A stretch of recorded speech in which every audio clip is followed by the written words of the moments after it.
Hi Prof, I'm Leroi. Hello, Prof. I'm Joel. Today our presentation will be on the applicability of fitness tests to the sport of Football. football.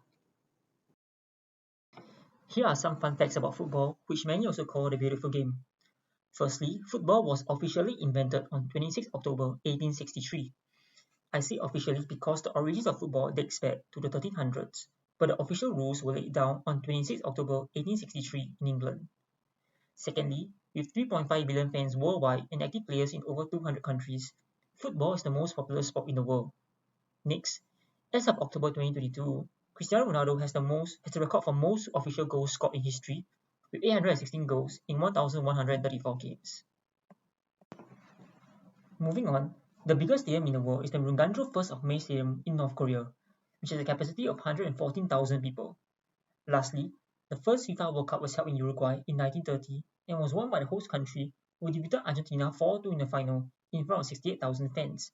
Now, I'll pass the time on to Joel, who will share about the first fitness test. Thank you, Leroi. The first fitness test that we will be discussing is the 20-meter sprint test. According to multiple sources, the fastest footballer in the world is Kylian Mbappe, pictured on the right, who clocked a top speed of 38 km per hour in the 2019-2020 season. To put this into perspective, this top speed that he achieved is not far from the 43 km per hour which Usain Bolt clocked in 2009, en route to setting the current 100 meters world record of 9.58 seconds. Now, let's take a look at how the 20-meter sprint test is performed. So, what is the 20-meter sprint test?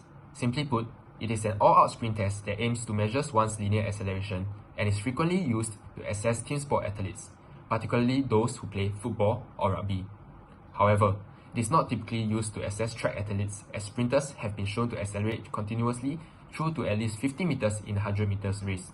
In fact, some of the best sprinters in the world, such as Usain Bolt and Noah Lyles, are able to continue accelerating up to 75 meters in a 100 meters race. A good time for a 20 meter sprint test will be under 3.2 seconds for males and under 4 seconds for females. Now, let's take a look at the applicability of the test to the sport of football.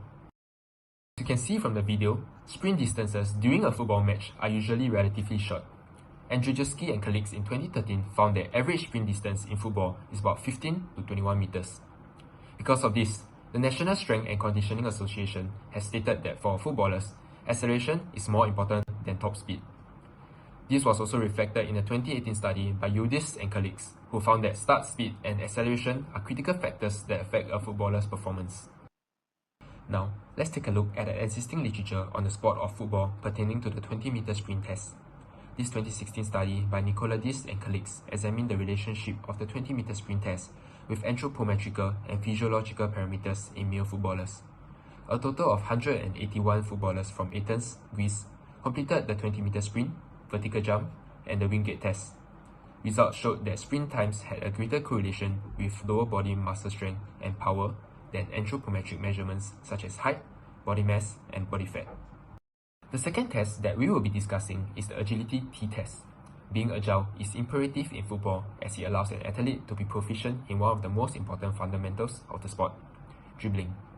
In 2021, it was reported that Lionel Messi has the most successful dribbles in football, at 1,880 since OPTA began tracking the statistic in 2006.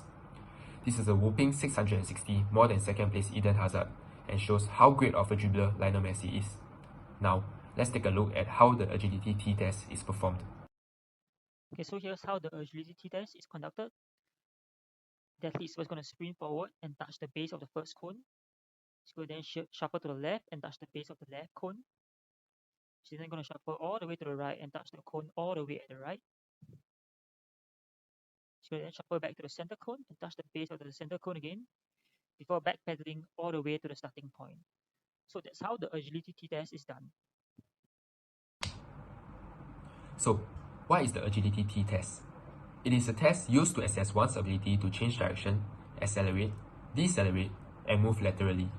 It is typically used to assess athletes in team sport due to the fact that most team sport requires a lot of agility type movements. However, despite its name, the agility t-test is not actually a test to assess agility since there is no external stimulus for the individual to respond to. It is instead a test to assess one's change of direction. A good test for the agility t-test will be under 9.5 seconds for males and under 10.5 seconds for females. Now, let's take a look at the applicability of the test to the sport of football. As you can see from the video, footballers perform a lot of directional changes in a match. In fact, according to Bloomfield and colleagues in 2007, footballers accomplish approximately 700 directional changes in a game, with 600 of these being 0 to 90 degrees turn. Wilters and colleagues in 1982 also found that roughly 50 directional changes are done at maximal intensity. Due to the sheer volume of directional changes that footballers perform, the impact these have on their lower body, especially their knees, are immense. Bowden and colleagues in year 2000 found that abrupt changes of directions, particularly those at knee angles less than 30 degrees, are predisposing factors for ACL injuries among footballers due to the stress such movements place on the ACL and the reduced protection by the hamstring on the ligament.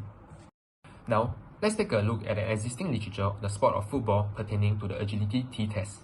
This 2018 study by ATES looked to determine age-related effects of power and running speed on the agility of youth footballers. 81 youth footballers completed various jumps tests such as counter movement and squat jumps, sprint tests such as the 10 meters and 30 meter sprint, as well as the agility t-test. Results showed a weak correlation between t-test and 30 meter sprint time, as well as t-test and both jumps. Therefore, the conclusion drawn was that speed and lower body power are not important predictors of agility in youth footballers. Now, I will pass the rest of the time to Leroi to share with you on the last fitness test of our presentation.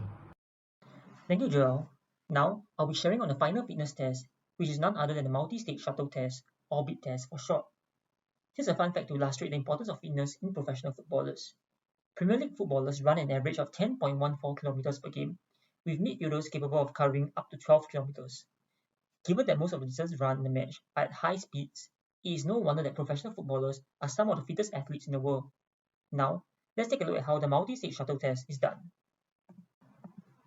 So, what is the multi-stage shuttle test? It is a test to estimate aerobic capacity, also known as VO2 max. Athletes are required to run continuously between 2 points that are 20 meters apart to the sound of beeps. The interval between each beep decreases with each stage.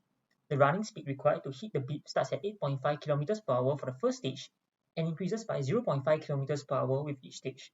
The test ends when one zero to reach the other point before the beep sounds for 2 consecutive times. A good score will be stage 13 for males and stage 12 for females. Now, let's take a look at the applicability of the test to football. This is a video that illustrates the correlation between distance run in the match and football performance. Sorry that I cannot play the video straight from YouTube as there is some copyright issue, but nonetheless, let's take a look at this short clip and see what we can learn. As you can see, the video states that there is no correlation between running more and playing better than your opponent. This was shown by the 2020-2021 Leeds United team, who ran more than their opponents for 30 consecutive games, which is a very impressive feat, but in these 30 games, they only won 13, lost 14, and drew 3 games, and were a team in the bottom half of the table, which shows that running more does not equate to better match performance.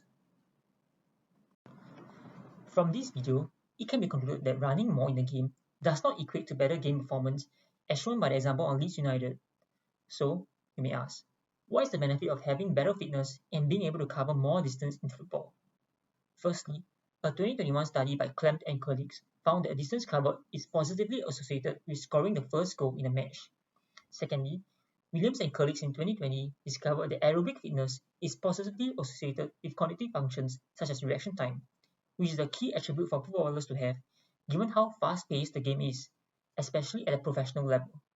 Last and most importantly, pre-season aerobic fitness is an indicator of in-season injury, and thus, the multi-stage shuttle test can be utilized during pre-season to allow coaches to know and keep an eye on the players who may be more susceptible to injuries during the season. Now, let's take a look at the existing literature on the sport of football pertaining to the multi-stage shuttle test. This 2005 study by Aziz and colleagues investigated the correlation between multi-stage shuttle tests and physiological measures. 156 outfield players from 12 clubs completed the multi-stage shuttle test and had their physiological measurements such as body mass and body fat percentage taken. Results show that better multi-stage shuttle test performance is associated with lower body mass, lower body fat percentage, and lower limb power. Okay, so with that, we've come to the end of our presentation. Hope you have a ball of a time listening to us. Thank you.